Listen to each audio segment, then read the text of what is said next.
नमस्कार दोस्तों, मैं हूं अभिजीत और आप सभी का स्वागत है मेरे YouTube चैनल जॉबेटिक नॉलेज पे। दोस्तों, आज के इस वीडियो में बात करने वाले हैं Madhya Pradesh public service commission में आए लेटेस्ट रिक्रूटमेंट को लेकर के, जिसको कैसे अप्लाई करना है, इनकी क्या टर्म एंड कंडीशन, इन सब के बारे में डिस्कस करेंगे। तो आगे बढ़ने से पहले अगर आपने चैनल को सब्सक्राइब नहीं किया है तो अभी सब्सक्राइब कर दिया और बेल आइकन को दबा दें ताकि आपको इसी प्रकार का लेटेस्ट गवर्नमेंट जॉब की जानकारी सबसे पहले पहुंच सके। दोस्तों, ये जो वैकेंसी जारी किया गया है वो आपका प्रिंसिपल ग्रेड 1 के लिए जारी किया गया है। उसके साथ deputy director principal grade 2 assistant director technical को लेकर के ये जारी किया गया, यानी कि टोटल जो है आपका इसमें 4 अलग अलग पोस्ट के लिए जारी किया गया है और नंबर ऑफ वैकेंसी जो है आपका इसमें 181 इसमें रहने वाला है, जो कि आपका ये पहले 3 अप्रैल इनकी स्टार्टिंग थी, जो बढ़ा करके 18 अप्रैल से लेकर के 17 मई इनका लास्ट डेट रहने वाली है। जो आपका करेक्शन और जो भी है सारा प्रोसेस को डेट को बढ़ा करके इन्होंने 25 अप्रैल तक कर दिया गया है। तो आपके पास सफिशिएंट टाइम है। अगर आप अप्लाई करना चाहते हैं, अगर आप इसके लिए एलिजिबल हैं तो आप इसको जरूर से अप्लाई कीजिएगा।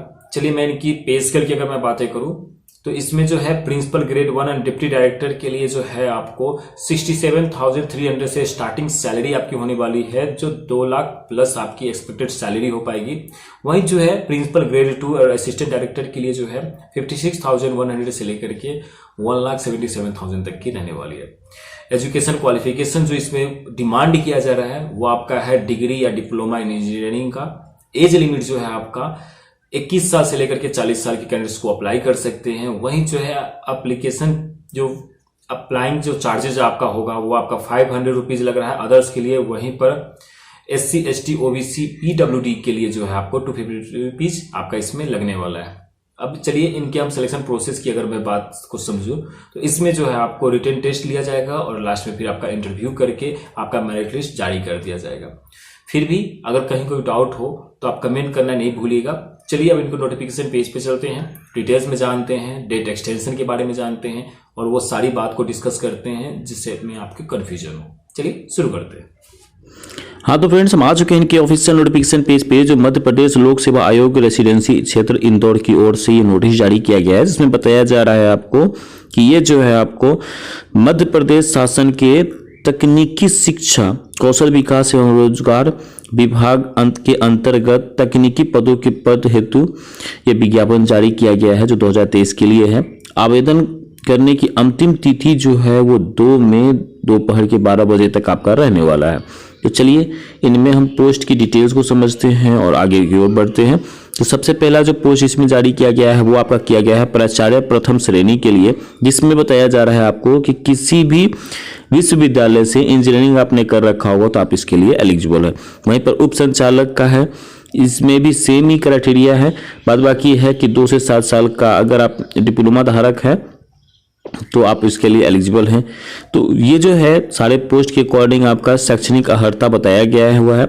आप उस क्राइटेरिया में अगर आप फिर बैठते हैं तो फिर आप इसको अप्लाई जरूर से जरूर कर लेंगे। 3rd नंबर पे है आपका प्राचार्य द्वितीय श्रेणी के लिए। वहीं पर जो 4th नंबर पे है वो सहायक संचालक तकनीकी के क्षेत्र में किया गया है। अब जैसे कि नीचे बताया जा रहा है कि आवेदन पत्र केवल ऑनलाइन स्वीकार किए जाएंगे।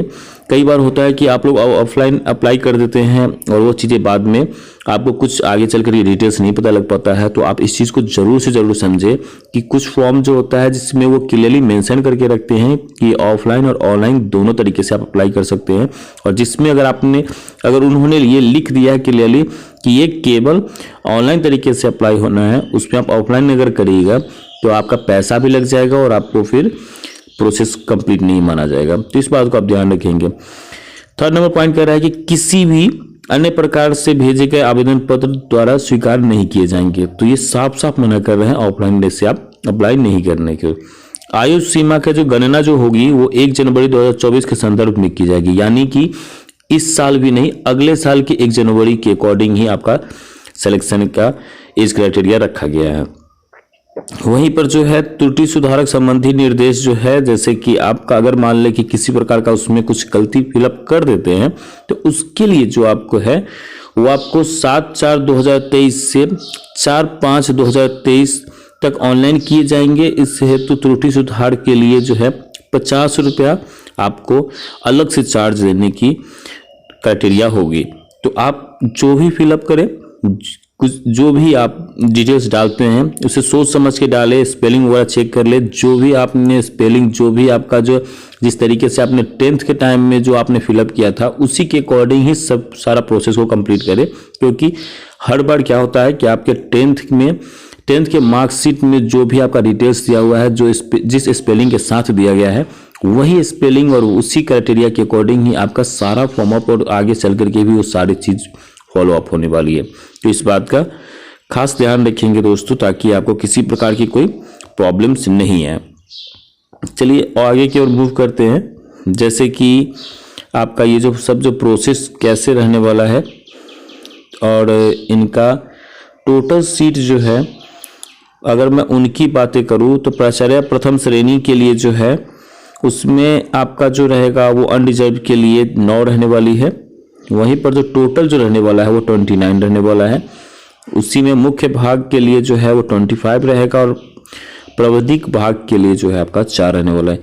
यानी कि अलग अलग पोस्ट के लिए जो है अलग अलग आपका डिटेल्स दिया गया हुआ है। उसके साथ साथ जो है वेतमान की अगर मैं बातें करूं, यानी कि सैलरी की अगर मैं बातें करूं, तो आपका प्रथम प्राचार्य श्रेणी के लिए जो आपका जो सैलरी जो बताया जा रही है वो आपका है 67,300 से लेकर के 2,06,900 तक की रहने वाली है।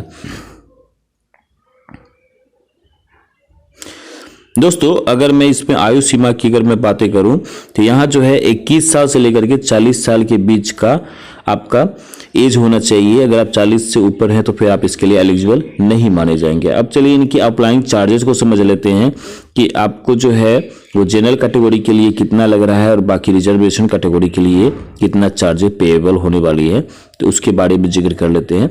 तो यहाँ पर जैसा कि दे रखा है कि शेष सभी श्रेणी तथा मध्य प्रदेश के बाहर के निवासी अभ्यर्थी हेतु 500 रुपये, यानी कि अदर कैटेगरी और जो मध्य प्रदेश से नहीं बिलोंग करते हैं उन सभी के लिए 500 रुपीज लग रहा है।